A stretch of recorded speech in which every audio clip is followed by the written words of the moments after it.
আসসালামু আলাইকুম। দেখুন মানুষে কিভাবে টাইলস লাগাইছে, এখন আবার আমাদেরকে আসতে হলো। কারণ হচ্ছে পুরো টাইলসগুলোই বাজে, মানে হচ্ছে খুব শব্দ দিতেছে। তো আমি 22 টাকা চাইছিলাম, আমাকে দিবে না। তো 18 টাকা করে করাইছে, করানোর পরে আবার আমার আসতে হলো। তো দেখুন এই যে এখন 40-50 হাজার টাকা ওনার লস হচ্ছে, এটাতে সমস্যা হয় না।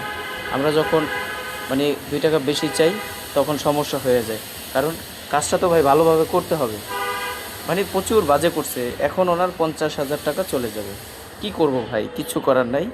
এখন উঠানো ছাড়া গতি নাই। তারপর আমি অনেক কিছু উঠে উঠে করছি, তারপরে এইভাবে গ্যারাটিন দিয়ে করছি। তো আলহামদুলিল্লাহ ভালোভাবেই ধরছে। আগে পানি দিছি, পানি দেওয়ার পরে এরকম গ্যারাটিন দিয়ে দিছি। অবশ্যই ভিডিও ভালো লাগলে লাইক কমেন্ট শেয়ার করে দিবেন। আমার চ্যানেলটাকে সাবস্ক্রাইব করে দিবেন। আল্লাহ হাফেজ, ভালো থাকবেন সবাই।